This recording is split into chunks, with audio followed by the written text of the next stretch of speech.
o Wittgenstein, o Tractatus.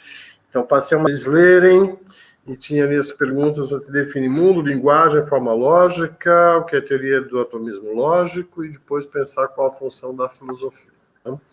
Então, primeira coisa, aquela pergunta velha clássica, para começar qualquer conversa nossa. O que acharam do texto? Primeiras impressões sobre ler Tractatus de Wittgenstein. Desafiador. Lembra as anotações que eu faço, exceto que não fui eu que fiz, então eu tive um pouquinho de dificuldade para entender. Porque as minhas anotações são tipo para mim, parece que o Wittgenstein escreveu para ele. Ué, significa que você está em condições de escrever um livro tão importante quanto dele, então, já que vocês estão no mesmo nível de produção. Não é? Maravilha, Corone, parabéns. Curone explicou perfeitamente a sensação que dá. Parece que ele está escrevendo para ele. Né? Davi, você achou complicado o quê? É mais fácil perguntar o que eu não achei complicado. Porque, por exemplo, chegou... Por exemplo, tinha as 3 perguntas, né? Que era para a gente tentar definir, tá, as 3 questões. Eu li, né, tudo e fiquei tentando depois achar, tipo, uma maneira de descrever e tal. Mas sempre que eu ia tentar descrever, eu sentia que eu estava traindo um pouco o que ele tá falando no texto. Aí eu cheguei à conclusão que a melhor forma de fazer essas definições era simplesmente fazendo citações diretas ao que ele fala, porque, de fato, ele fala de uma maneira muito... apesar disso, ele fala de uma maneira objetiva, sabe? O tenso é quando você vai tentar fazer essas conexões. Então, por exemplo, sei lá, quando ele vai falar do que é o mundo, aí ele fala, o mundo é isso, o mundo é aquilo, o mundo é aquilo. Aí eu fui, tipo, anotando essas coisas. Foi a maneira que eu consegui desenvolver alguma coisa ainda. Quem mais? Joyce, o que você disse sobre o texto? Você achou difícil, achou complicado? Assim, eu achei desafiador também, porque a gente não está acostumado a pensar ou estudar de maneira partindo de axiomas, né? Dessa maneira meio, eu não diria aforismática, né? Mas ele pega uma ideia, assim, né? Um axioma que é como se fosse, eu tive essa impressão, né? Que ele está partindo de algo como se fosse uma verdade evidente, e a partir daí vai, né, deduzindo coisas. Então, é realmente um modelo bem diferente de escrita e de raciocínio. Então, talvez por eu não ter tanta, né, familiaridade com outra coisa, além de Nietzsche, né, sobre isso daí, eu achei bem desafiador. Precisei ler, assim, várias vezes para poder... para que isso ficasse mais claro, conseguir ter uma ideia de como ele foi desenvolvendo essas ideias.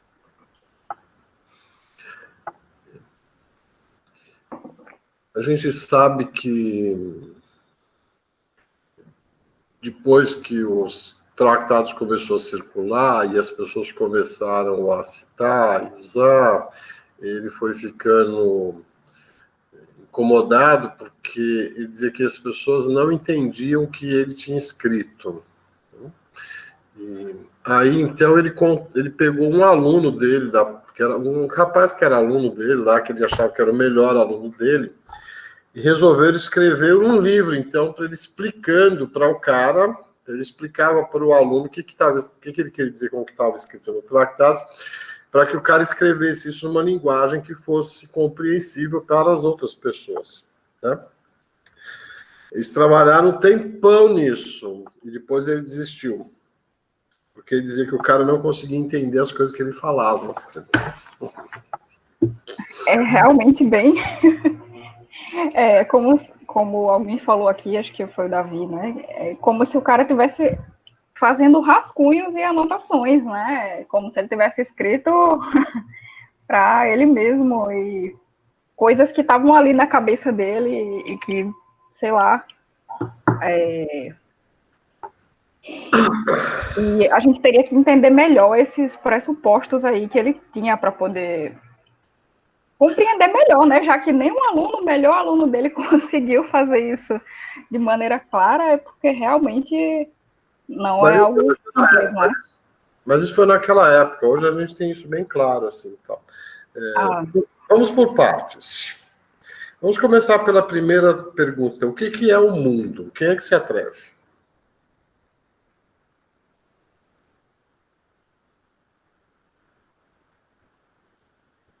Eu vou tentar. Essa é braba, né?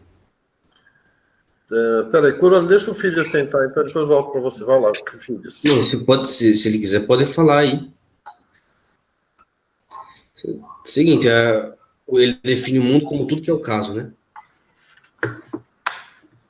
E o caso sendo totalidade dos fatos. E a partir disso aí ele coloca em xeque a questão de que o mundo segue um isomorfismo lógico com a linguagem. Ou seja, o mundo e a linguagem têm estruturas isomórficas. Se o mundo é a totalidade dos casos, então se o mundo está a totalidade dos casos, não. Se o mundo é o caso, a totalidade dos fatos, ele não pode ser descrito pela totalidade de suas características,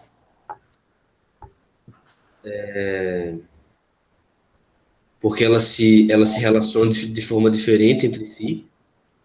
Se eu for, por exemplo, descrever essa chamada aqui, as características dela, por exemplo, elas são diferentes entre si, então eu não posso descrever o mundo pela totalidade de suas características.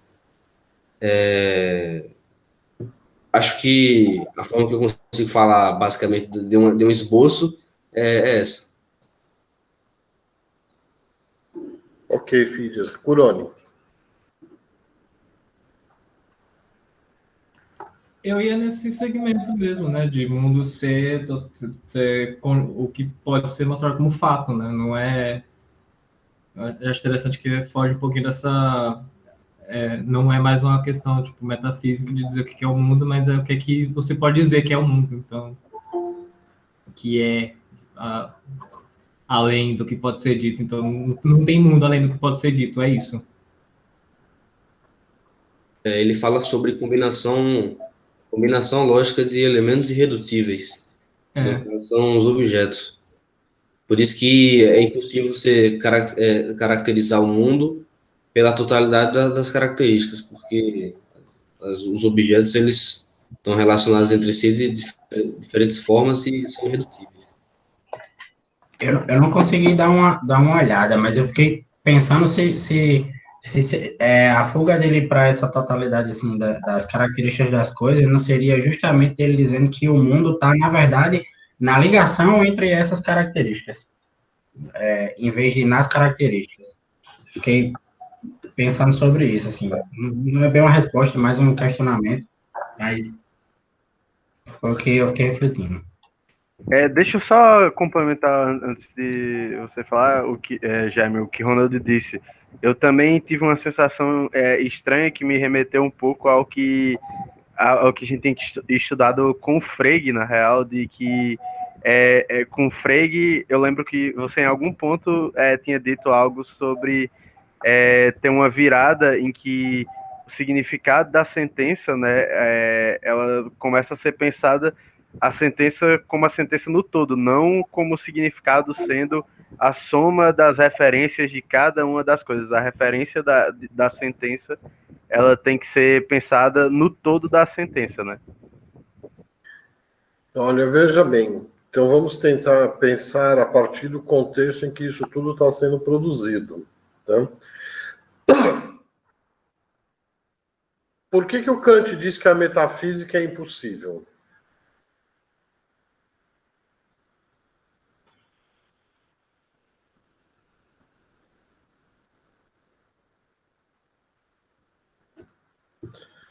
Vai, Davi, é tu que lê Kant. Volte um pouco além, tá? Vamos então voltar um pouquinho ainda. É pela impossibilidade do conhecimento sobre o em si? Não. Veja bem, quais são as 3 perguntas da metafísica? O que podemos conhecer, o que podemos fazer E o que podemos esperar, não? Não. Essas são as do Kant. As da metafísica são Deus, a liberdade, o que é Deus, o que é a liberdade e se é possível a liberdade da alma, uma coisa assim. Não. Vocês estão confundindo coisa aí. Por exemplo, Wagner, essa pergunta sobre o que eu posso conhecer é uma pergunta da epistemologia, não da metafísica. Tá? As 3 perguntas da metafísica são o que é Deus, o que é a alma, o que é o mundo. Entendi. São essas 3 perguntas que o Kant diz que nós não podemos responder. Por que nós não podemos responder o que é Deus, o que é a alma, o que é o mundo? Porque o processo de conhecimento, segundo Kant, o processo de conhecimento racional humano, ele começa pela percepção. Então eu não consigo perceber Deus, eu não consigo perceber a alma, e eu não consigo perceber Deus, eu não consigo perceber o mundo. Por que eu não consigo perceber o mundo? Porque eu consigo perceber faces do mundo, mas não o mundo. Tá? Então, você tem essa colocação que vem do Kant, de que a gente não pode responder essas perguntas. Então, desde o Kant, você tem a ideia de que a pergunta, o que é o mundo, nós não podemos responder. Ora, uma forma de escapar desta restrição... Então, Jefferson, por que se faz essa pergunta? Tá? É porque exatamente é uma pergunta que é posta desde sempre pela metafísica. Então, se você for lá no Platão, está posta a pergunta o que é o mundo, e o Platão, por exemplo, vai responder que mundo é essa cópia imperfeita de um outro mundo, que é o mundo das formas puras, perfeitas, etc, etc, etc, etc. Né? Depois você vai vir para uma teologia do medievo que vai dizer que mundo é uma criação da vontade divina e ponto final. Tá?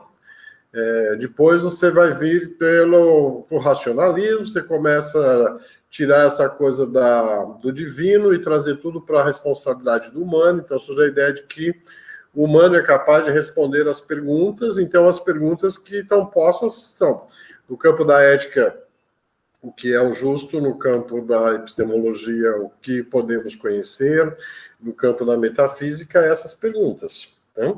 Então, você vai ter, na modernidade, uma série de tentativas de responder a essa pergunta. Então, se você pegar lá as mônadas de Leibniz, é uma tentativa de explicar o que é o mundo. Tá? E vai por aí afora. Tá? Se você pegar Descartes, está tentando a mesma coisa, os empiristas. Até que o Kant chega e diz, não, mas peraí, a gente não pode responder essas perguntas na metafísica. Né? Então, isso já era um problema. Olha, após o Kant dizer isso, o que você vai ter? Você vai ter um deslocamento no campo da cultura em que a filosofia vai deixando de ter a proeminência e a ciência vai aparecendo cada vez mais. Né? Então, essa pergunta, o que é o mundo, ela passa a comportar respostas advindas do mundo da ciência, por exemplo. Né? Você vai perguntar na física, você vai ter uma resposta do que é isto. Né? Ou seja, a ciência começa a formular respostas para isso. O que a filosofia depois vai fazer uma crítica a essas abordagens científicas, porque são abordagens reducionistas, digamos assim. Né? A física, a ciência, a filosofia vai dizer que a ciência está produzindo respostas fragmentadas, parciais, sobre o que é o mundo e não sobre o que é o mundo propriamente dito. Então, a ideia de que se você pegar cada uma das ciências, ela está explicando uma parte do que é o mundo, mas você não tem nenhuma ciência explicando o que é o mundo. Então, volta de novo a pergunta para a filosofia, entendeu? Então, a filosofia volta a se ocupar com isso, apesar da restrição kantiana. Ora, os positivistas aí vão começar a tentar responder isso de uma forma que faz ser o quê? Vai dar isso no que o Frege vai desenvolver uma teoria aí que é baseada numa visão mais cientificista, ou seja, eu consigo responder o que é o mundo a partir das coisas básicas, eu vou fazendo, então, pega a teoria do Frege lá, começo com nomes, a partir de nomes eu defino frases, a partir de frases eu defino textos. Paralelamente, para explicar o mundo, eu parto das coisas que existem no mundo e a partir dessas coisas eu vou generalizando, vou explicando categorias, espécies e chegaria numa explicação totalizante do que é o mundo, ok? Então, você tem uma explicação circulando sobre o que é o mundo. E a explicação que está sendo trabalhada, que está sendo construída, né? Aí você tem uma série de variações aí, tá? Então, por exemplo, o Hegel vai dizer que o mundo é isso que vem sendo construído, então o mundo não é algo dado, é algo que está sendo, né? Marx vai na mesma linha, depois os positivistas vão para o outro lado, e etc. Tá? Veja, mas de qualquer modo, qual é a base dessas explicações todas? É uma explicação materialista no sentido de que você parte de coisas simples. Eu tenho coisas... então, o que seria o mundo? O mundo é um conjunto de coisas. Essa é basicamente a ideia que você tem na época, tá? Que o mundo é um conjunto de objetos particulares. Então, se eu pensar o conjunto desses objetos particulares, eu teria uma resposta para o que é o mundo. Ok até aqui? Então tá. Qual é a grande inovação que o Tractatus vai trazer? Então, vejam. Quando você vai para o aforisma 2.04, que está logo no começo do texto que eu distribuí para vocês, ele vai dar a seguinte definição. A totalidade dos estados existentes de coisas é o mundo. Ou, dependendo da tradução, você pode dizer a totalidade dos estados de coisas existentes é o mundo. Então, a grande novidade do Tractatus é definir o mundo não a partir de objetos, mas a partir da relação de objetos. Então, o que o Wittgenstein chama de estados de coisa, então você volta lá desde o começo, né? Então, a primeira afirmação dele, olha, o mundo é tudo que é o caso. E depois a segunda, o que é o caso? É a existência de estados de coisas. Então, quando eu junto a tese 1 com a tese 2, ou se você preferir, o aforisma 1 com o aforisma 2, ó, o mundo é tudo que é o caso. O que é o caso é a existência de estados de coisas. Então, o que o Wittgenstein está dizendo para a gente? Que o mundo não é um acumulado de coisas, mas um acumulado de eventos. Né? Ou a expressão que ele vai usar, que vai ser, a partir daí ela vai se tornar recorrente na história da filosofia, essa expressão estados de coisas. Né? Então, o que é um estado de coisas? Tá? É uma combinação, uma relação entre objetos. Então, de novo, tá? Eu tenho uma impressora, eu tenho um vaso, eu tenho livros, eu tenho uma mesa, lá adiante eu tenho outras coisas. Então, aqui eu tenho coisas, mas o Wittgenstein vai dizer, o que é o mundo não é o fato de existir coisas, mas é o fato de que essas coisas estão relacionadas. Então, assim, a grande novidade do Tractatus é dar uma descrição relacional do mundo. Não é mais uma descrição de objetos, mas uma descrição de relações. Né? Então, se você pensar que o mundo é isso, olha, agora, se eu fizer isto...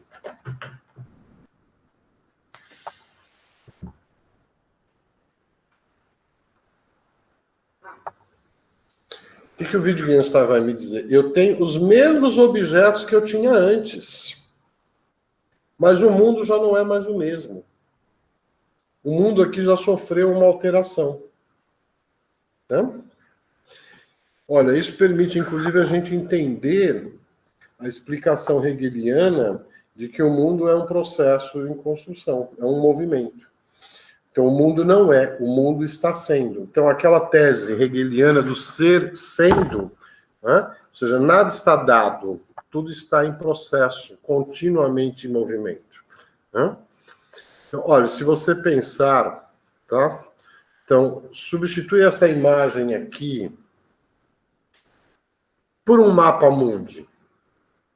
Pense que o mundo é um mapa mundi do planeta Terra. Né? Pensa o que é o mapa mundi hoje E o que era o mapa mundi em 1930, antes da Segunda Guerra? Veja como o espaço geográfico continua sendo o mesmo. É o mesmo planeta Terra, com a mesma quantidade de água, com a mesma quantidade de terra que nós tínhamos antes. Mas o mundo do século XXI não é o mundo de 1930. Por quê? Porque houve um rearranjo entre os objetos que compõem isto. Ou seja, mudaram os estados de coisas. Pega a própria composição do que era a Europa e de como passou a ser a Europa depois da Segunda Guerra. Veja, as peças são as mesmas, mas o mundo não é mais o mesmo, porque mudaram-se as relações entre os objetos. Então o Wittgenstein vai dizer o seguinte: não interessa para a gente a existência de coisas, interessa a existência de estados de coisas. É a partir disso que a gente define o que é o mundo. E depois ele ainda vai complementar, né? O mundo é a totalidade dos estados de coisas, né? Existentes. Né? Você pega tudo que é os estados de coisas acontecendo nesse momento, isso é o mundo. Né? Significa que isso muda de uma época para outra também. O mundo está sempre mudando. Né? Então, ele vai dizer a realidade total é o mundo. O que ele está chamando de realidade total aqui? O conjunto de todos os estados de coisas que estão ocorrendo nesse momento. Então, veja, eu acabo dando uma definição do que é o mundo, que não é uma definição apegada a objetos, mas a partir de relações, né, e que me permite explicar um monte de coisas. Né? Vamos ver se ficou claro para as pessoas o que é o mundo. Vamos ouvir um pouco de vocês.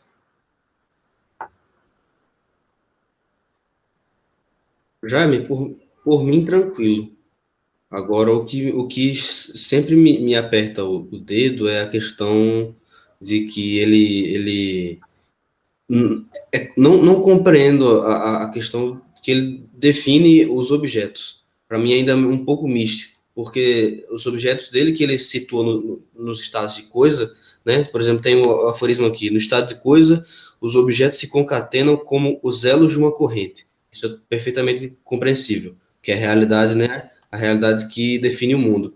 E só que os objetos não são entidades físicas reais, e sim possibilidades lógicas. É isso que se entende aqui. Só que quando se entende que os objetos são possibilidades lógicas, acho que se abre um leque muito, muito grande para a definição disso, para você falar o que é o mundo. Você poderia me esclarecer? Em qual aforismo você está? Eu estou no 2.03, mas esse sobre as possibilidades lógicas aqui tem o 2.11. A figuração representa a situação no espaço lógico, a existência e inexistência de estados de coisas. Então, quando você fala a existência e inexistência de estado de coisas, na situação do espaço lógico, remetendo à figuração, está falando basicamente de uma possibilidade lógica. Assim que está a minha interpretação, no caso. Né? Só pode ser outra. Então, veja bem, deixa eu só pegar aqui. Ó. A figuração representa a situação no espaço lógico, a existência e inexistência de estados de coisas. Olha, veja bem. Volte para cá de novo. Isso é uma possibilidade lógica. Uhum. Ok? Isso é outra possibilidade lógica. Isso é outra possibilidade lógica.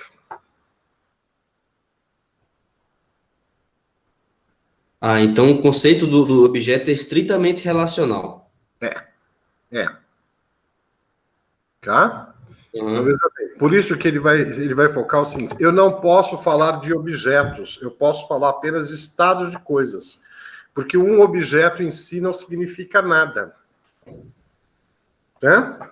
Eu só posso falar de um objeto, ele só adquire sentido na relação que ele estabelece com outros objetos. Porque nenhum objeto existe sozinho no mundo. Né? Eu não posso falar desse objeto sozinho. Porque se ele está no mundo, ele está em relação com outros objetos. Nesse momento, por exemplo, ele está em relação com a minha mão, direta. Mas ele também está em relação com vocês de forma indireta, já que vocês estão vendo esse objeto. Mas, para que você fale sobre ele, você tem que falar da relação que ele tem com você, por exemplo. Você não pode falar do conteúdo dele ou do perecimento dele, algo apenas sobre ele mesmo. Sim, eu posso falar do objeto, mas se eu quero falar do que é o mundo não, no mundo não existem objetos isolados. Os objetos que estão no mundo estão sempre em relação com outros objetos.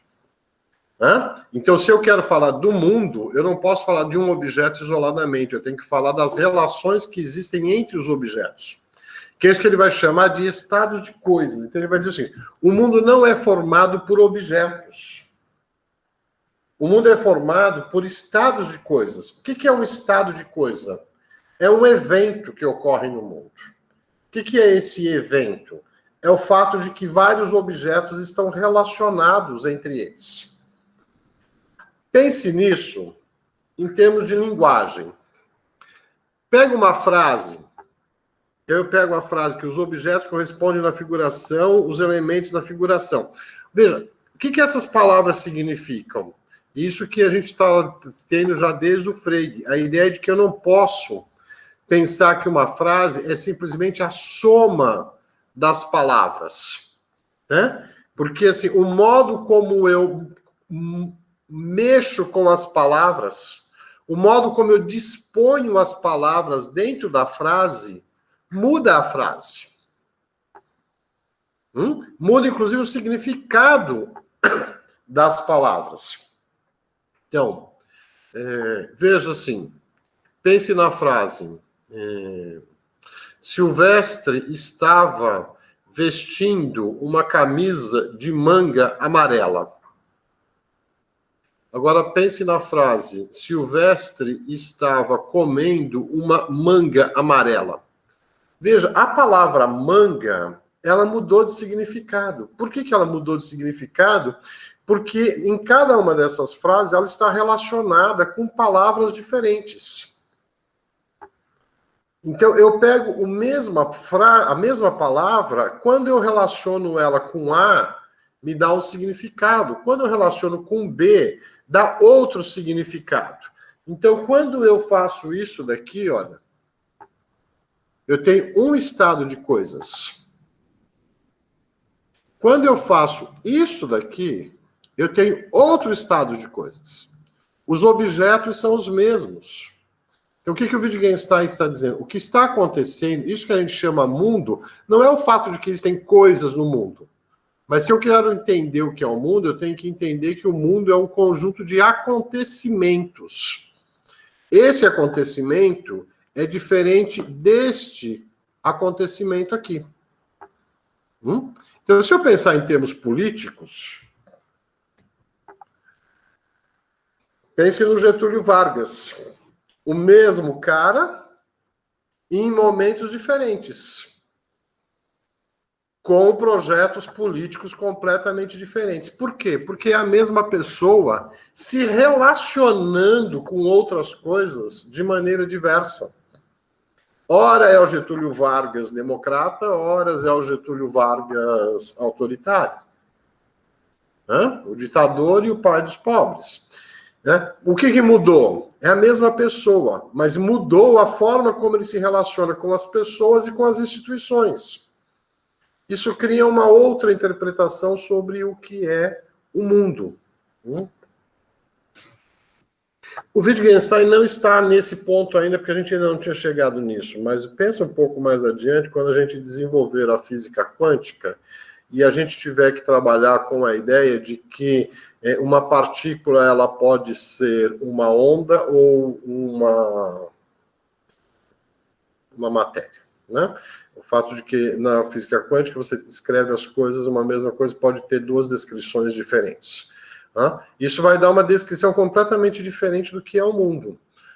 Então, horas eu vou trabalhar com um mundo pensado a partir de uma perspectiva e horas eu vou trabalhar com um mundo pensado a partir de outra perspectiva.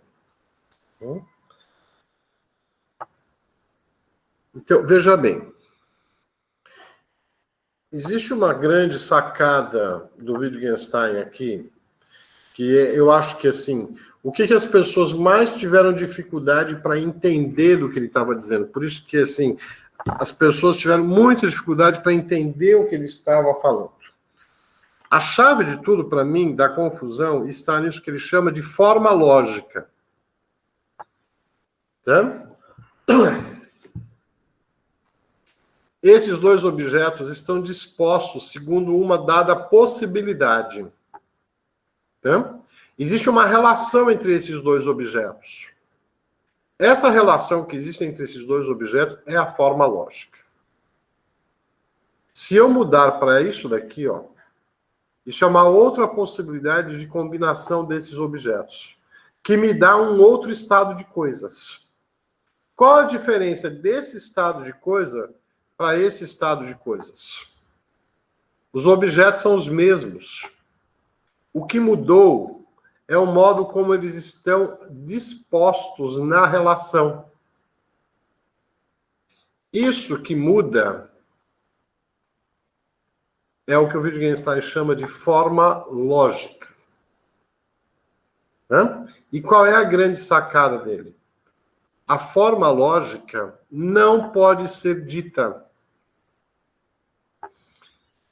Existe uma frase muito famosa do Tractatus, né, que vai gerar livros e mais livros, tá? Que é o aforismo 4.12.12. Que no material que eu distribuí para vocês está ali na terceira página do Tractatus, 4.12.12, que diz o seguinte: o que pode ser mostrado não pode ser dito. Eu posso mostrar que esses dois objetos estão relacionados de uma maneira que é diferente dessa maneira como eles estão relacionados agora, que é diferente da maneira como eles estão relacionados agora. Mudou a forma como eles estão relacionados. Mudou a forma lógica. Né? Mas a forma lógica não é um objeto material que existe no mundo.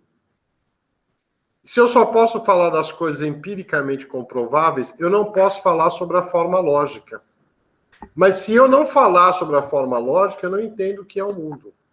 Por isso que lá no final ele vai dizer que o livro dele é um contrassenso, porque ele teve que falar de coisas que ele não podia falar. Ele tem que falar sobre a forma lógica para a gente entender o que ele está dizendo. Agora, de novo, deixa eu fazer uma coisa aqui, tá?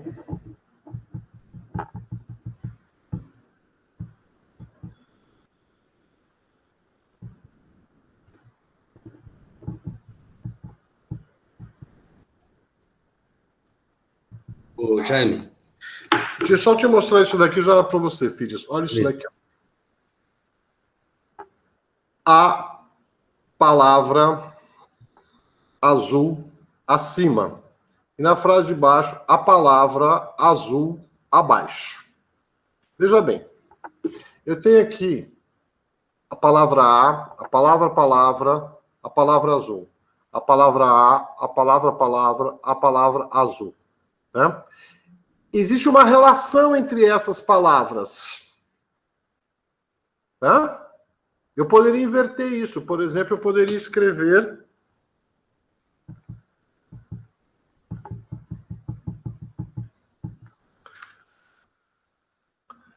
a palavra azul, a azul palavra. Veja, são as mesmas palavras.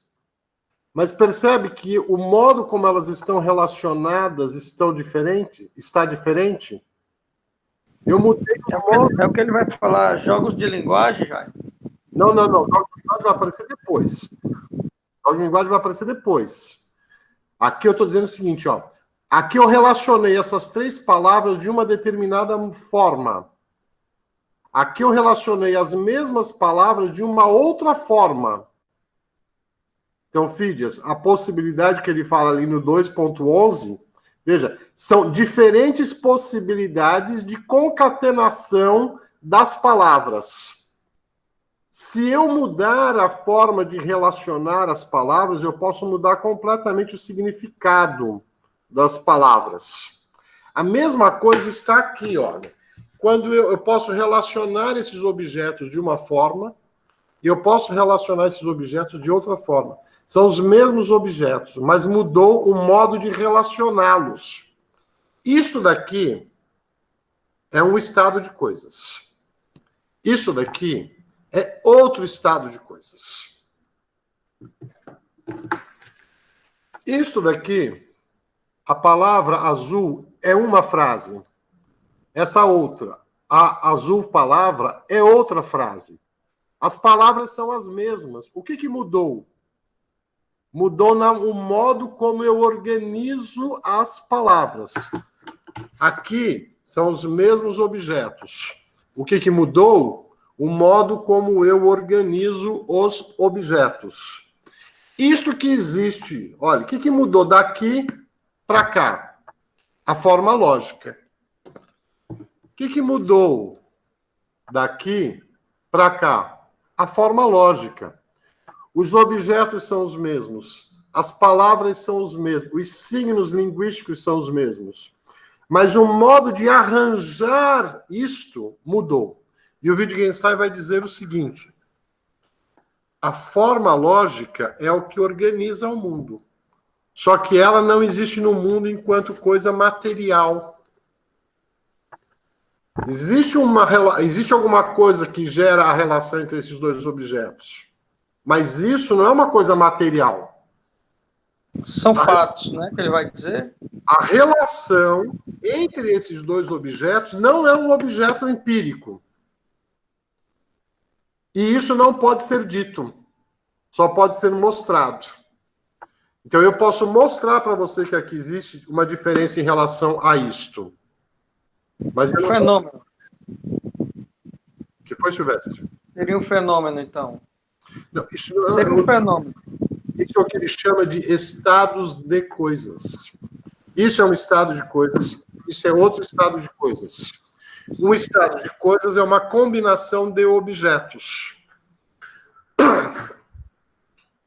E não pode dizer que são fenômenos, então? São fenômenos, então. Se você pega, né, esses objetos e dá certa, como é que se diz, concatenação a eles, então isso não pode se denominar como fenômenos também? Não, é o seguinte, porque fenômeno tem um significado muito mais largo. Em que sentido? Que eu falo, por exemplo, de fenômenos psíquicos. Tá? Fenômeno a gente usa para um conjunto de outras coisas. Que aqui ele está chamando de... Por que ele não está chamando de fenômenos? Que ele está querendo falar exclusivamente da relação entre objetos empíricos. Por isso que ele chama estados de coisas. Coisas relacionadas. Tá? Então, aí eu tenho desde coisas simples aqui, como dois objetos, mas se eu pensar, o planeta Terra é um grande estado de coisas. Eu tenho um monte de... Ele vai dizer que não existe coisas, né? Ele vai dizer que existe fatos. Que o mundo é feito de fatos, ele vai dizer, não é isso?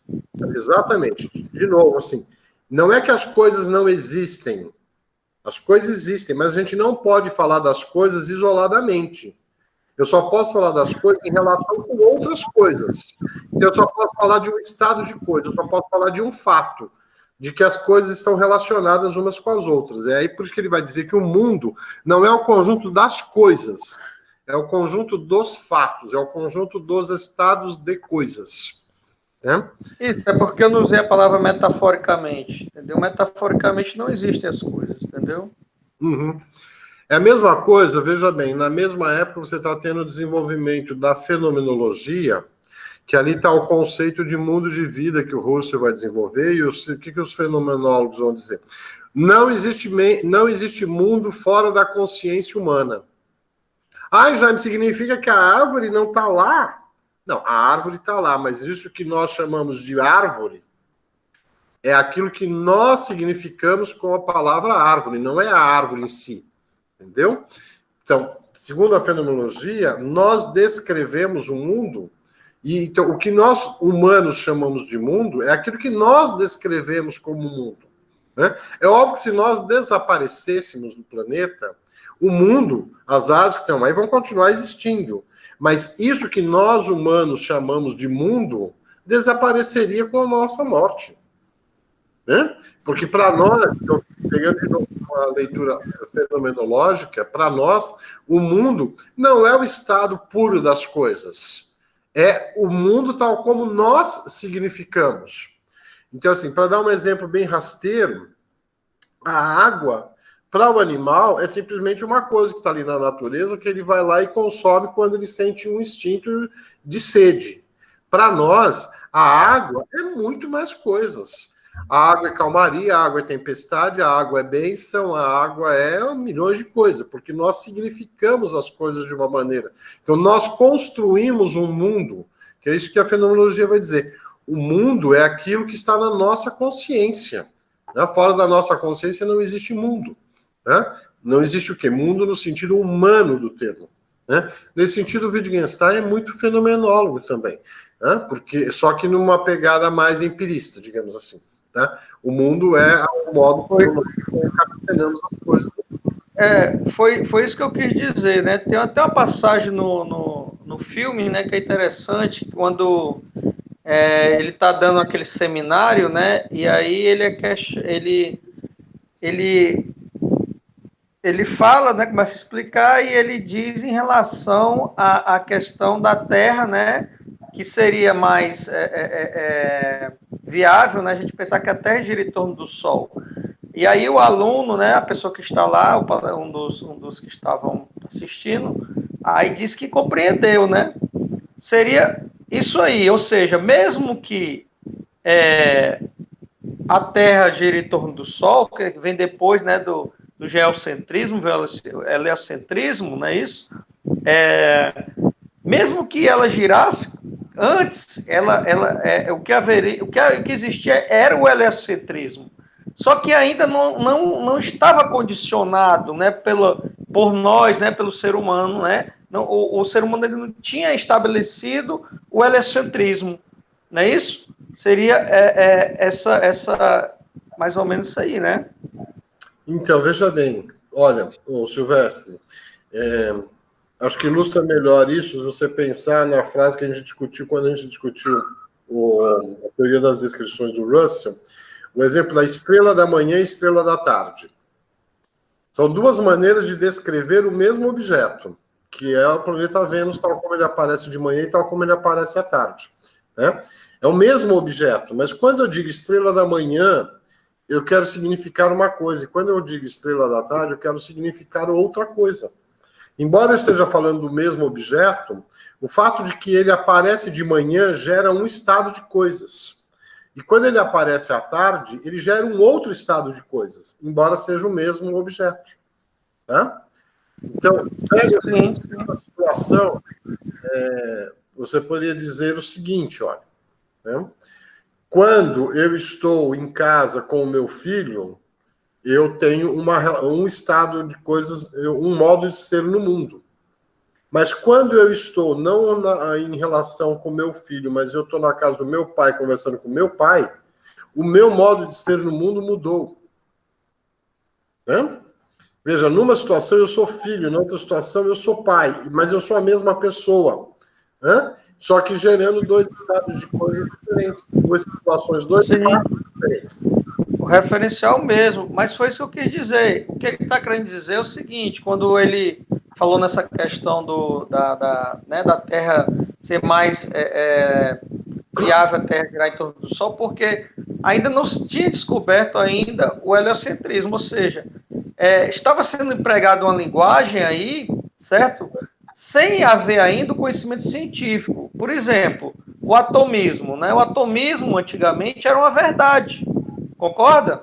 Era uma verdade o atomismo, né? Só que aí a ciência começou a se aprofundar, a investigar e se estabeleceu uma outra linguagem, entendeu? Se estabeleceu um outro parâmetro de entendimento em relação ao que era o atomismo. O atomismo passou a se desenvolveu, chegou ao que você acabou de falar, que eu esqueci até o nome, que é a nanotecnologia, né? A coisa foi cada vez mais se especificando, vamos dizer assim, né? Se aprimorando, ou não sei. Mas o que determina o mundo, na verdade, pelo que eu compreendi lendo o Wittgenstein e assistindo ao filme, é a linguagem, na verdade. O que vai determinar o mundo não é verdade as coisas, porque tem uma passagem no filme até que ele diz que uma ciclista xingaram ele, né, com símbolo, né?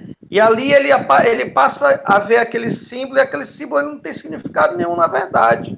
Né? E aí eu acho que vai acontecer o segundo Wittgenstein, vai nascer daí. Seria isso? O segundo Wittgenstein a gente vai chegar nele ainda. Vamos deixar ele para depois, por enquanto. Jaime, Quem lá? Fala.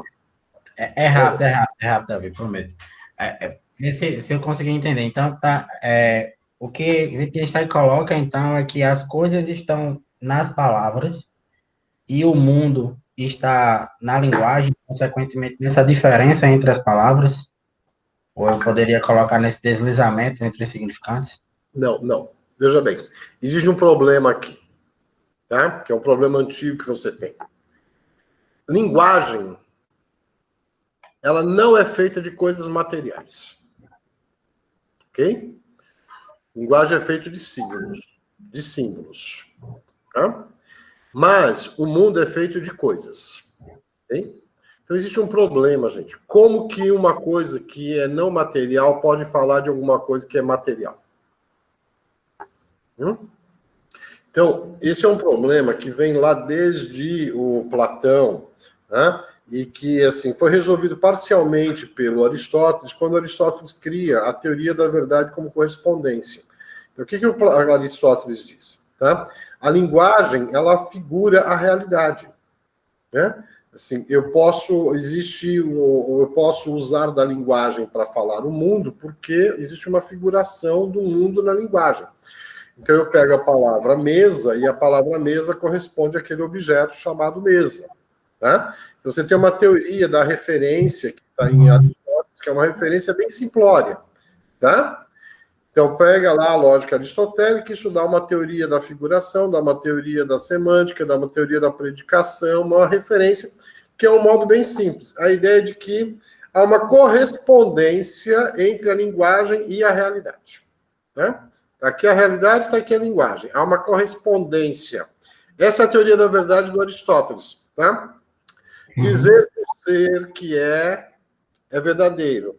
Dizer do ser que não é falso. Dizer do ser que não é falso. Dizer do ser que não é verdadeiro. Essa é a teoria do Aristóteles da verdade. Né? Existe uma correspondência bem clara. Né? Bom, isso perpassou toda a história da filosofia. Quando chega no final do século XIX, que surgem as lógicas paraconsistentes, que são as lógicas que não usam dos 3 princípios do Aristóteles, ele usa pelo menos 1, 2, derroga 1, deixa o princípio da identidade de lado, começa a construir uma série de lógicas, aí começa a surgir o problema. Será que essa teoria da referência que o Aristóteles colocou, a teoria da correspondência, é mesmo verdade? Como é que eu provo que há uma correspondência entre o discurso e a realidade, entre o mundo e a linguagem? Se o mundo é material e a linguagem é não material. Ok? Então, aqui eu tenho esse problema. Vou chegar lá ainda, tá? Como é que o Wittgenstein vai resolver isso? Tá? Tudo seria interpretação, né, Jaime? Né? Então, eu passo não é só uma questão de interpretação. Né? Então, olha, o Wittgenstein, por exemplo, ele vinha se servindo muito de um cara, tem uma citação no texto que ele fala que eu defendo uma crítica à linguagem não no modelo de um Maltner. Né? O Maltner era um austríaco, tá? Que viveu no século XIX e escreve uma teoria da linguagem. Né? Ele escreve uma teoria da linguagem que ele tem 8 princípios dessa teoria da linguagem. Eu vou repetir aqui os 8 princípios para vocês entenderem como é que a gente está a coisa, o debate no momento. Então, só para fechar minha pergunta, eu posso em algum momento chegar a isso nas 2 saídas da linguagem para o sujeito, que é metáfora e metonímia, isso que você estava falando anteriormente? Isso só vai aparecer depois. Bem depois, né? Era só isso.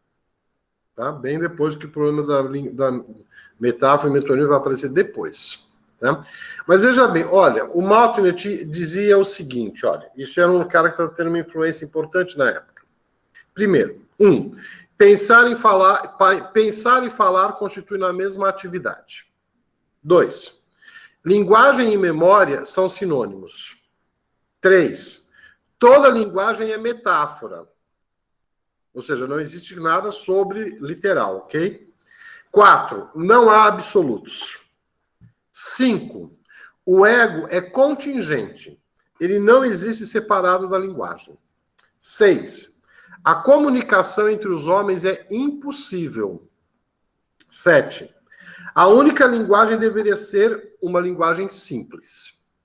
8, as formas mais elevadas de crítica da linguagem são a risada e o silêncio. Ora, o que o Martinet está defendendo aqui? É um ceticismo absoluto em relação à linguagem. O que ele está dizendo, em última instância, é que a linguagem nunca pode falar sobre o mundo.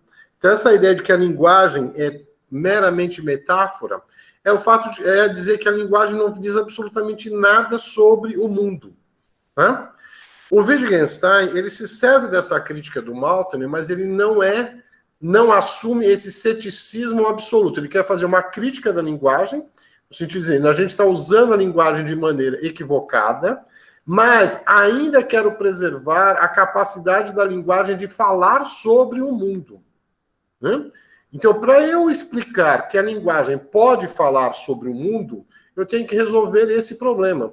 Como que uma coisa que é não material pode falar de alguma coisa que é material? Como é que o Wittgenstein vai resolver isso? Então, primeiro, ele dá essa definição do que é o mundo. Veja, para ele o mundo não é feito de coisas, o mundo é feito de relações, de estados de coisas. Né? E no estado de coisas existe algo que está entre as coisas que a gente não pode falar, a gente não pode ver porque não é empírico, que é a forma lógica, o modo como as coisas se relacionam. Aí ele vai, então, para a linguagem. Veja que ele vai descrever a linguagem da mesma maneira que ele descreve o mundo, gente. Então, você vai lá para o aforisma 3, a tese 3, e vai dizer, a figuração dos fatos é o pensamento. O nome substitui, olha o 3.22. O nome substitui, na proposição, o objeto.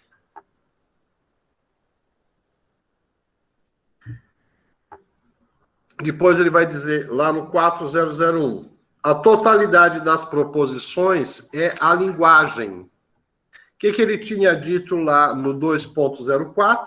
A totalidade dos estados existentes de coisa é o mundo. Ora, então o que ele está dizendo? O mundo é a totalidade dos estados de coisas. Não de objetos, de estados de coisas. E o que é a linguagem? É o conjunto das proposições. Ou seja, o conjunto das sentenças, e não das palavras. É? Jaime, na verdade, o que eu queria fazer, eu não sei nem bem se é uma pergunta, é mais um pedido de ajuda para um esclarecimento que eu não sei se eu estou conseguindo fazer sozinho. Tipo, essa parte, o Wittgenstein, isso que você está falando sobre ele parar de tentar definir a realidade do mundo a partir dos objetos e sim a partir da relação entre eles, me parece ao mesmo tempo, tipo, realmente é uma coisa que parece certeira, assim, é um bom ponto. Só que, assim, eu não estou conseguindo entender bem, na verdade, o que é que muda nisso da nossa perspectiva de antes disso para depois disso. Por quê? Porque apesar de tipo, existir nele essa crítica de que na filosofia, praticamente a história inteira, a gente ficou nisso de tentar achar a realidade a partir dos objetos, me parece muito que na prática, quando a gente ia fazer, por exemplo, definições das coisas, a gente nunca não havia maneira da gente definir uma coisa sem falar da relação dela com as outras coisas no mundo, sabe?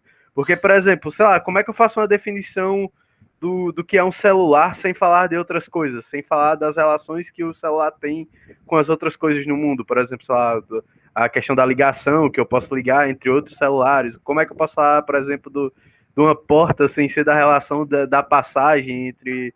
É isso que eu não consigo, assim, conceber. Para mim, parece muito que o que ele está dizendo é uma coisa que a galera só não conseguia perceber, mas que no final não muda muita coisa no proceder que a gente tinha da filosofia, assim, na prática que a gente faz.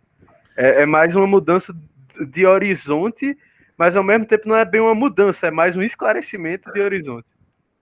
Há um esclarecimento, mas há uma mudança de perspectiva, porque você abandona aquela concepção essencialista que vinha do Platão e passa a trabalhar com uma visão relacional das coisas. Né?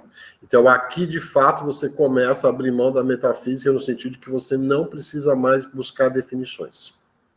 Então, aquela clássica pergunta da filosofia, o que é? Né? Ela começa a ser abandonada aqui. Entende, Davi? Claro que há um esclarecimento no sentido de que os filósofos tentavam fazer alguma coisa que o Wittgenstein vai dizer, não dava para fazer. Por isso que ele diz lá no prefácio do livro, assim, que uma das virtudes desse livro é mostrar que resolver os problemas e mostrar que não serve para nada resolver isso. Eu posso até dar uma definição essencialista das coisas, mas isso não serve para nada. Né? Por isso que ele vai dizer depois que a filosofia fica o tempo todo resolvendo coisas que ele vai dizer não são... A maioria das proposições e questões que se formularam sobre temas filosóficos não são falsas, mas contrassensos. O que é o contrassenso aqui? É o fato da filosofia tentar definições essencialistas das coisas. Né? Mas assim, se eu não posso falar de nada essencialmente, se eu não posso dar uma definição das coisas, dizer o que ela é, apenas falar dela em relação a outras coisas... Então, significa que os filósofos perderam tempo, como diz o Diniz, durante 2.000 anos. 2.500 anos, na verdade, Diniz. Tá? Essa é a grande conclusão dos filósofos dessa época, de que a gente vinha perdendo tempo. Isso não começa aqui com o Wittgenstein, gente. Né? Vá lá no Augusto Comte. O que o Augusto Comte já dizia? Né? Que a filosofia era uma fase transitória, que depois que inventamos a ciência, a gente não precisa mais da filosofia, nem da arte, nem da religião. Ultrapassamos essas fases. O que esses caras todos estão dizendo? Olha, e aqui, parênteses, que eu gosto sempre de insistir nisso. O Tractatus é de 1921, 22. Em 1927 surge Ser e Tempo do Heidegger. O diagnóstico do Wittgenstein e do Heidegger são idênticos. A história de que nós passamos, a história da filosofia é um acumulado de contrassensos. O que o Heidegger vai dizer? A história da metafísica é a história do esquecimento do ser. Os dois estão dizendo a mesma coisa, que nós ficamos 2.500 anos perdendo tempo. Né? As soluções é que vão ser diferentes. Tá? O Wittgenstein vai propor que a gente vá para um mundo pós-metafísico, e o Heidegger vai propor que a gente volte para um mundo pré-metafísico, o mundo lá da ontologia dos pré-socráticos. Mas o diagnóstico dos dois é o mesmo nesse sentido. Né? Então, só para ver se eu encerro a discussão que eu estava querendo falar sobre a forma lógica. Veja, eu descrevi o mundo como sendo não um conjunto de coisas, mas um conjunto de estados de coisas. E digo que um estado de coisa é formado por coisas relacionadas. E o que causa a relação, a concatenação entre as coisas, é feito por alguma coisa que é não material, que eu estou chamando de forma lógica. Aí eu vou lá para a linguagem. A linguagem não é feita de palavras, a linguagem é feita de frases. Uma frase é a concatenação de palavras, e a concatenação de palavras não é feita por palavras. Porque existe uma relação entre as palavras que não é a palavra. Que eu também não posso mostrar isso. Eu não posso falar disso. Que ela não aparece. Eu pego uma sentença, tem as palavras, e existe, além das palavras, existe uma outra coisa que está oculta aqui. que é a relação entre as palavras.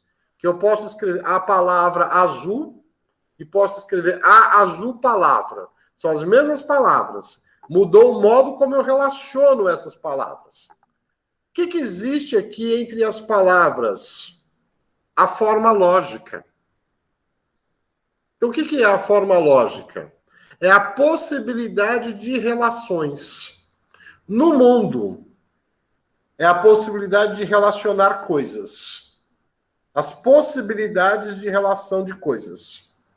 Na linguagem, são as possibilidades de relação entre as palavras. Então, o que o Wittgenstein achou aqui, ó? Entre o mundo e a linguagem, existe uma coisa que é comum. A gente tinha um problema aqui. Eu não posso usar a linguagem para falar do mundo, porque o mundo é material e a linguagem é simbólica. Como é que uma coisa simbólica pode falar de uma coisa que é não material? Aí o Wittgenstein diz, mas existe uma coisa que é comum entre os dois. Existe forma lógica. A forma lógica do mundo é a mesma forma lógica da linguagem. Então existe uma coisa em comum entre a linguagem e o mundo. Isso é o que a gente chama de forma lógica. As possibilidades de combinação, de concatenação. Quando eu faço essa concatenação de objetos, o celular está acima do livro. Eu faço essa outra combinação. O celular está abaixo do livro. Isso está duas possibilidades de relacionar os objetos. Ok? Existem duas maneiras de reescrever esse estado de coisas. Eu posso descrever esse estado de coisa de uma maneira, e esse estado de coisa eu descrevo de outra maneira. Os mesmos objetos, as mesmas palavras. Tá? O celular está em cima do livro. O livro está em cima do celular. São as mesmas palavras, mas descrevendo dois estados de coisas diferentes. E você sabe que são diferentes. Né? A estrela da manhã, a estrela da tarde. As mesmas palavras descrevendo os mesmos objetos. As mesmas frases diferentes descrevendo estados de coisas diferentes.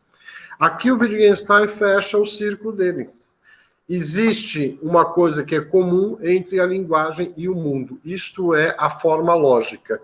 E a forma lógica é algo que a gente pode mostrar, mas a gente não pode falar sobre ela. Então, eu posso mostrar que isso daqui é diferente disto, tá? Mas a diferença não é material, né? Não mudou, não acrescentei nenhum objeto aqui. São os mesmos objetos, tá? Não há diferença material. Disso daqui, para isso daqui, não há diferença material. Tá? Deixa eu só encerrar isso aqui com um exemplo. Você liga, o Wittgenstein depois, no outro livro, ele vai dar um exemplo sobre a linguagem, que ele diz o seguinte, ó. Você liga uma rádio e você sintoniza uma emissora e você está lá tocando Maria Bethânia, cantando coisas que você entende, que tem sentido, tem significado, etc, etc.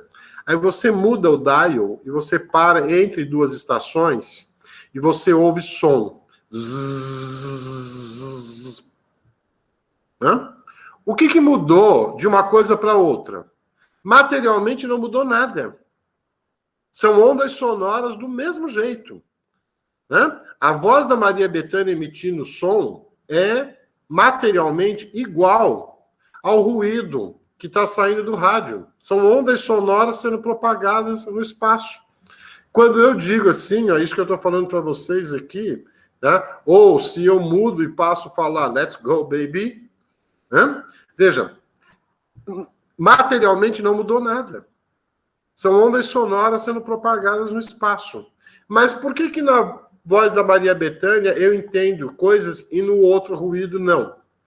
Porque existe alguma coisa que é diferente. E a diferença não está na dimensão material. Né? Essa é talvez a maior sacada do Wittgenstein. Mostrar para a gente que no mundo existe alguma coisa que relaciona as coisas que a gente não consegue ver. E que na linguagem existe uma relação entre as palavras que a gente também não consegue ver. Né? Mas que é isso que a gente não vê é que faz toda a diferença, tanto no mundo quanto na linguagem. Pronto, tinha várias pessoas querendo falar, quem quiser pode ir. Jaime, considerando a forma como a estrutura da linguagem e que o objeto, se eu for considerando ele nessa característica relacional, e eu não posso encontrar o objeto no mundo, e eu posso, então, falar que o objeto no tractatiano, ele possui uma natureza transcendental? Pode. Tá? Porque ele depende do outro, ele não é isolado. Né? Não posso falar nunca do objeto separadamente. Né? Perfeito. Wagner. A linguagem possui uma forma lógica que é idêntica à forma lógica que há no mundo. Porém, a linguagem não é capaz de abarcar tudo que há no mundo, né? É nesse sentido que ele usa aquela frase que o limite da linguagem é o limite do mundo, do meu mundo, ou não? Porque assim, não, vamos entender essa frase do limite da linguagem, tá?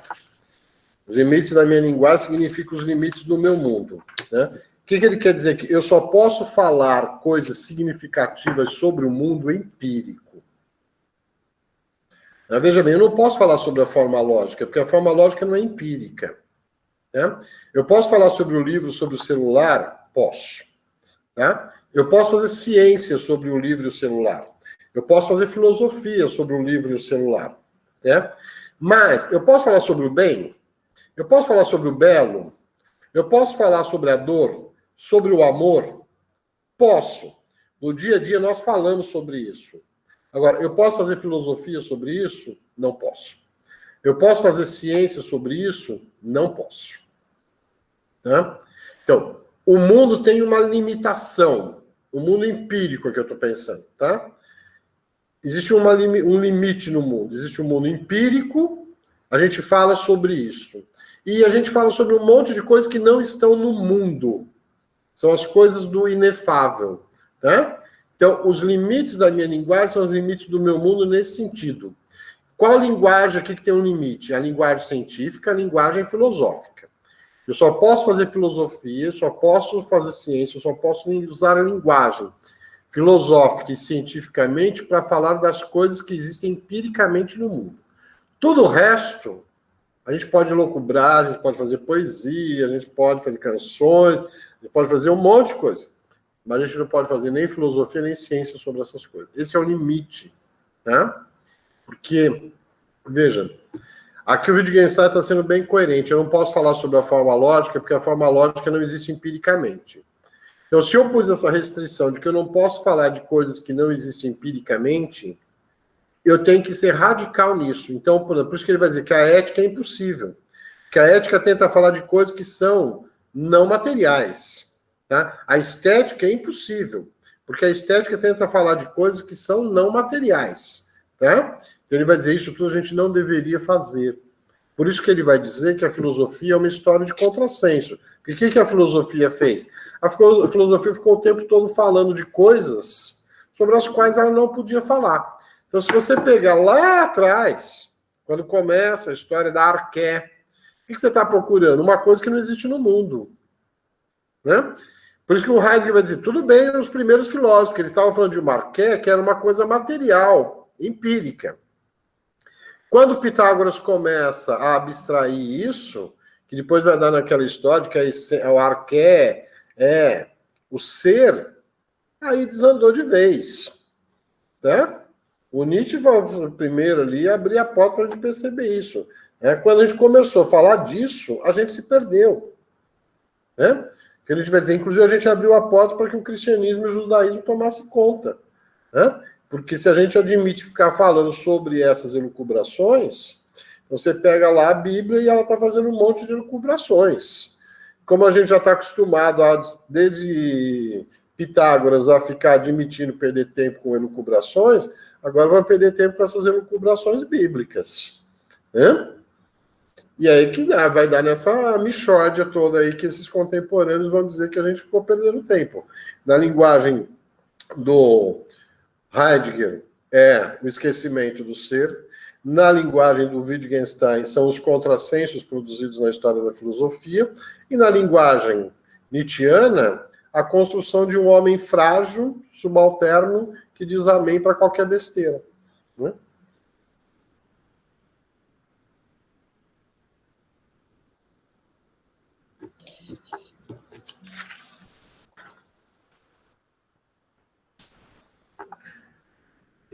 Depois,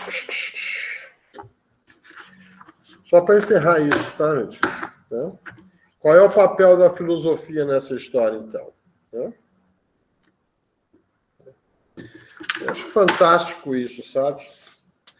E na proposição 4, ponto alguma coisa, que ele vai dizer...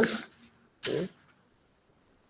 Não é de admirar que os problemas mais profundos não sejam propriamente problemas. A gente ficou perdendo tempo com coisas ali. Fala isso, hein? Eu estava procurando aqui. Olha, está no 4.001. 40001.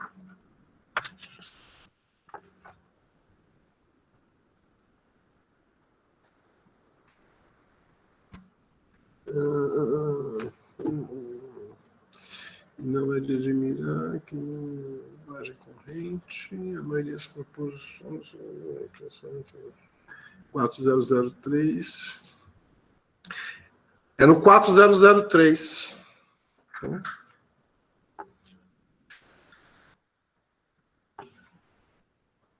É 4003. E não é de admirar que, olha, no material que eu mandei para vocês, está na primeira frase da penúltima página do material que eu mandei para vocês.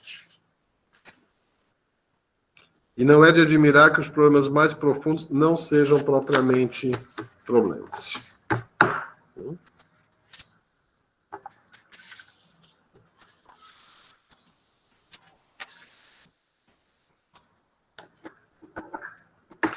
E depois ele vai desdobrar, dizer que a filosofia... Então, para que sobra a filosofia, né, gente? Então, para a filosofia, ele vai dizer que a filosofia é o esclarecimento lógico de pensamentos, ou seja, a filosofia não é uma teoria, mas uma atividade. Essa é uma das teses mais conhecidas do Wittgenstein e que perpassa toda a obra dele. Tá? Isso está nos tratados e depois nas investigações isso vai permanecer. Né? Quer dizer que a filosofia não é um conhecimento, a filosofia não é uma teoria, a filosofia ela é apenas uma atividade. Qual atividade? A atividade da crítica. Né? Filosofia serve para limpar o terreno. Filosofia serve para mostrar como que a gente está usando equivocadamente as palavras. Tá? Depois ele vai avançar e vai dizer que a filosofia é uma terapia, na verdade. Né? Mas isso é nas investigações que vai aparecer a ideia de que a filosofia é uma terapia. Veja bem, o que ele diz no 4.1, 412. O fim da filosofia é o esclarecimento lógico dos pensamentos. A filosofia não é uma teoria, mas uma atividade. Uma obra filosófica consiste essencialmente em elucidações. O resultado da filosofia não são proposições filosóficas, mas é tornar proposições claras. Cumpre à filosofia tornar claros e delimitar precisamente os pensamentos, antes como que turvos e indistintos. E aí vem, o que pode ser mostrado não pode ser dito. Então, essa é a ideia, assim, de que a filosofia vai mostrar para a gente como é que a gente usa a linguagem, onde é que está a nossa falha, né? A filosofia não é uma teoria sobre o mundo, mas é uma forma de nós entendermos como é que a gente usa a linguagem para que a gente não repita os mesmos erros cometidos pelos filósofos ao longo da história. Claro que aqui ele está propondo uma nova forma de pensar a filosofia, né, gente? Ele não está dizendo que a filosofia que foi feita ao longo de 2.500 anos era isso. Ele está querendo dizer assim, nós perdemos muito tempo falando coisas que a gente não poderia ter falado. Então, vamos repensar isso. Que sobra para a filosofia? O esclarecimento lógico do pensamento, é o esclarecimento de como nós usamos a linguagem, né? Se a linguagem servir para isso, né? E aí, o que a linguagem pode fazer? Então, aí vem a famosa frase, os limites da minha linguagem significam os limites do meu mundo, né? Ou seja, assim, existe um limite para o uso da linguagem, eu só poderia usar científica e filosoficamente a linguagem para falar das coisas empiricamente verificáveis, tá? Então, se eu estabeleço isso como um limite, tá? Então, o resto se desdobra facilmente, tá? O que não podemos pensar, não podemos pensar, ponto. Portanto, tampouco podemos dizer o que não podemos pensar. E se o Zé Cabaleiro tivesse lido isso, jamais teria escrito aquela besteira que ele escreveu naquela musiquinha vagabunda. Jaime, no filme, naquela parte do seminário, né, e aí ele explicitando lá o pensamento dele, um dos alunos que estavam assistindo, né, do telespectador lá, falou na questão, quando ele estava explicando, ele dá um tapa em si, né, e diz que pode compreender aquilo ali, né, a dor, né, por exemplo, né, e aí ele vai e questiona, e diz, será que realmente você entende isso? Será que você pode realmente determinar isso, né, conceituar? E em seguida, depois, no próximo seminário, onde ele já, eu creio que ele já seja o Wittgenstein, já o 2, né, ali aí ele fala da questão justamente da circularidade, né, da Terra, né, e do Sol e tudo mais. Aí ele diz que a tapa, né, o rapaz diz que é algo natural, né, ali naquele momento. Então, existe algo metafísico, sim, aí, né? Então ele não nega a metafísica, né? Isso ele não nega, ele não tem como negar que você tem coisas que são inexplicáveis, né? Porque a dor é algo inexplicável, né? A filosofia, a psicologia, a psicanálise, nada explica a dor, na verdade, né? De forma que venha de forma lógica, vamos dizer assim, né?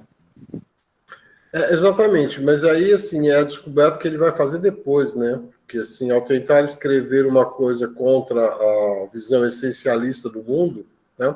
Veja o que ele está dizendo aqui, né? Estou tentando dizer que não se deve definir, a partir dessa coisa de definir a essência e tal. Acho que aqui é o problema, tá, Davi?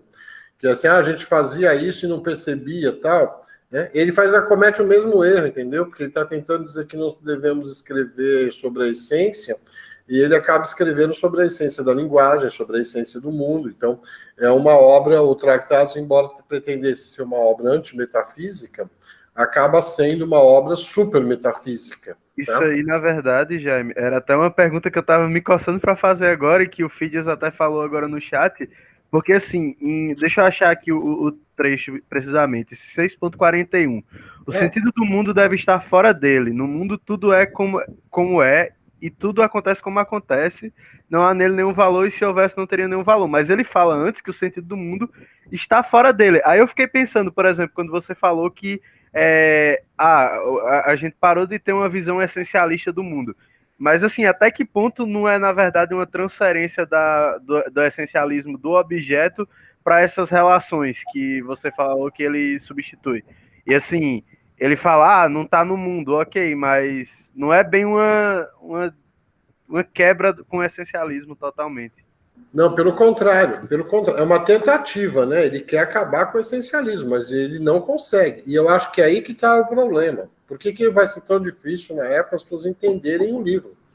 né? Porque todo mundo vai nessa perspectiva de que é uma tese, uma obra não essencialista, antimetafísica, e tenta usar o livro desse jeito. Tanto é que vai dar no Ciclo de Viena, todo aquele trabalho lá do pessoal do Ciclo de Viena, de Carnap, etc., de acabar com qualquer proposição da metafísica, etc, etc, etc. Tá? Mas existe um problema, que ao tentar dizer que não é possível dar uma definição essencialista das coisas, ele está dando uma definição essencialista da linguagem e do mundo, né? Então ele acaba incorrendo num erro que de fazer... Ele escreve um livro todo para dizer uma coisa, que dizer não pode fazer tal coisa, mas o livro está fazendo exatamente aquilo o tempo todo, né? E ele é que vai perceber isso. As outras pessoas não vão dar conta de que o problema do Tractatus é de que ele faz uma coisa que ele está dizendo que não devia fazer, né? E é ele que vai perceber isso depois. E depois vai ver a tese dele, que não existe linguagem, né? Existem jogos de linguagem. Aí vai mudar completamente, aí sim, tá? A partir da segunda parte da obra dele, aí a gente vai poder dizer que, de fato, a gente chega numa visão não metafísica, numa visão não essencialista, tá? E aí a gente pode dizer, bom, mas qual a importância, então, do Tractatus? Veja, como eu disse outro dia, assim, eu não acho que são duas obras que se negam uma à outra, né? Para mim, existe uma continuidade entre o primeiro e o segundo Wittgenstein. As preocupações são as mesmas, e várias das teses que estão aqui vão permanecer depois, tá? Eu acho que ele não chegaria nas investigações sem passar pelo Tractatus. Foi preciso passar por esse exercício de escrever essa obra e depois poder ver onde estava a falha para poder construir alguma coisa diferente. Então... Jaime, nesse sentido, agora uma coisa que me lembra que eu achei muito massa é aquela cena final do filme dele, né? Quando começa a falar do jovem que tenta fazer um mundo coberto de gelo e que ele não conseguia andar por causa que não tinha mais atrito e tal. É uma parte bem poética e bem interessante do filme, né? Que é essa ideia mesmo, né? De que eu tento fazer coisas que eu não consigo fazer. Bom, e aí depois ele vai terminar o Tractatus, né, gente, com essa parte que é bem... Assim, eu vou conceber que existem coisas sobre as quais eu não posso falar e que elas fazem parte da existência humana, né? O inefável, o místico, aquilo de que a gente não pode falar, né? Sobre aquilo de que não se pode falar, deve-se calar. De novo, essa é uma frase que se refere a um limite imposto à ciência e à filosofia, tá? Não se pode falar filosoficamente, não se pode falar cientificamente sobre essas coisas. Não significa que a gente não fale sobre essas coisas no nosso cotidiano, e pelo contrário. Não só falamos, como fazemos muita coisa em função disso tudo, tá? Então, aqui é um limite bem epistemológico mesmo para o fazer filosófico e fazer científico, tá? Vocês acharam estranho o tratado? Vocês vão achar muito mais estranho as investigações. Por incrível que pareça, eu achei as investigações mais de boa quando eu li ano passado. Que em História 4 você ainda mandou alguns trechos. Eu fiquei muito mais confuso com Tratatus agora. Tipo, sei lá, achei muito esquisito. Bom, é porque ele é muito sucinto, né? Assim, então, muito direto. Muito... Enfim, nas investigações é que tem mais volteios, entendeu? Você achar o caminho para chegar lá é que é mais complicado, não está tudo ordenado como está aqui. Para vocês vai ser um pouco mais fácil ler as investigações, porque eu vou dar o roteiro de leitura, né? Então aí vai ficar mais fácil, né? Então vai ser assim, lê o parágrafo 68, vai para o 223, volta para o 3, vai para o 25, vai para o 37, volta para o 42, vai para o 68, volta para o 13... Com um roteiro desse fica bem mais fácil assim tal, né? Mas vejam, eu estou encerrando por hoje essa discussão sobre o Tractatus. Na próxima terça-feira a gente vai começar o terceiro módulo, que a gente vai tratar dessa virada pragmatista na história da filosofia da linguagem. Então na terça-feira eu vou fazer uma aula sobre as investigações, uma aula introdutória sobre as investigações, tá? E aí eu vou dar período para vocês lerem a obra como a gente fez aqui com o Tratados. Eu dei uma introdução, depois o texto para vocês lerem, depois a discussão. Vamos fazer a mesma coisa com as investigações, tá? Então, terça-feira a gente volta a se encontrar, que aí eu vou fazer uma aula introdutória sobre o terceiro módulo e as investigações filosóficas. Tá? Crianças, beijos. Até terça.